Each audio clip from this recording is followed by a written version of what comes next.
नमस्कार, आप देख रहे हैं रिप्रेजेंट इंडिया न्यूज और मैं हूं मनीषा श्रीवास आपके साथ। राष्ट्रवादी कांग्रेस पार्टी शरद पवार गुट के पदाधिकारियों ने स्वराज्य संगठना पर गंभीर आरोप लगाए, जिसके बाद इन आरोपों का खंडन करने हेतु स्वराज्य संगठना के अध्यक्ष नरेंद्र अरसडे ने आयोजित की पत्र परिषद। हमारे रिप्रेजेंट इंडिया न्यूज से बात करते हुए भाजपा पक्ष के समीर उमप ने राकांपा द्वारा लगाए सभी आरोपों पर अपना स्पष्टीकरण दिया। तो आइए देखते हैं हमारे रिप्रेजेंट इंडिया न्यूज की यह खास रिपोर्ट।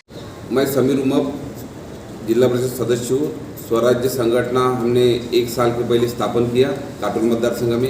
इस संगठना में सभी पार्टी के लोग हैं और हमारे खिलाफ में जो प्रेस कॉन्फ्रेंस राष्ट्रवादी कांग्रेस पक्ष शरद चंद्र पवार गठ के लोगों ने जो आरोप किया कि ये संगठना के लोग गद्दारी करते हैं, तो मेरा कहना मुख्य है कि आपने जो आरोप हमारे ऊपर किया, तो इस क्षेत्र के विधायक इन्होंने पहली शुरुआत गद्दारी की काटोल विधानसभा में इन्होंने की।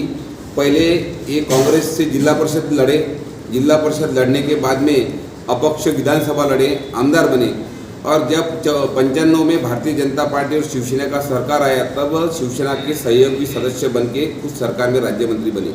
उसके बाद में खुद राष्ट्रवादी कांग्रेस पक्ष में गए और कांग्रेस पक्ष में जाने के बाद में 2019 का जब चुनाव था, उस वक्त लगभग तय हुआ था, जिले के लोगों को सभी को पता था कि इस चुनाव के काटोल विधानसभा के भारतीय जनता पार्टी के कोई उम्मीदवार होंगे तो अनिल देशमुख है।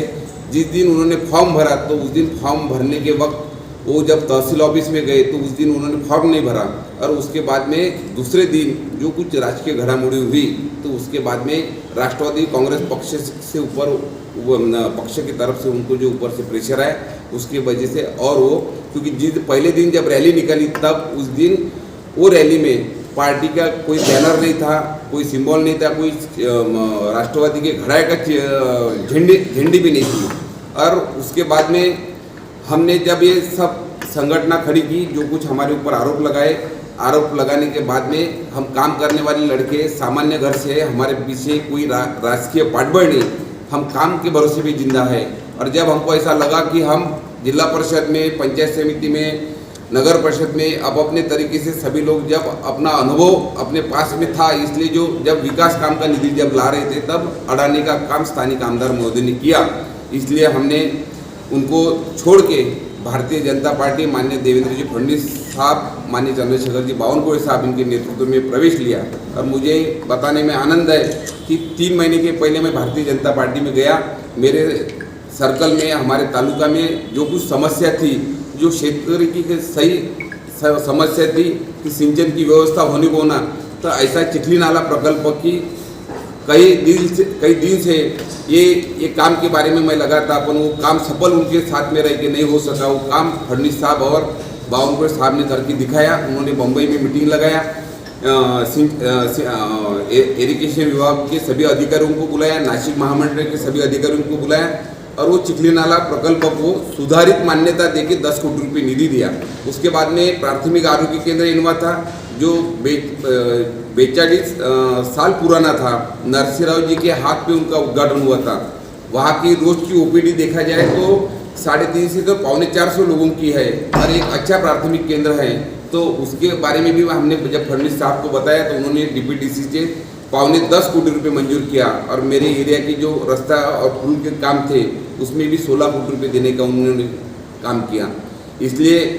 इसलिए इन्होंने जो आरोप हमारे ऊपर किया कि स्वार्थ के लिए गए, तो हमारा खुद का कोई स्वार्थ नहीं था। हमारे एरिया की जो काम, हमारा जो टाइम पीरियड है, हमको मालूम है अभी जिला परिषद 4-5 महीने के बाद में हमारा कार्यकाल खत्म हो रहा। वो कार्यकाल खत्म होने के पहले यदि लोगों ने बताए हुए काम यदि किए, तो अपना नाम राजकीय क्षेत्र में बढ़ाऊंगा, यही प्रयास हमारा था और उसमें हम यशस्वी हो गए।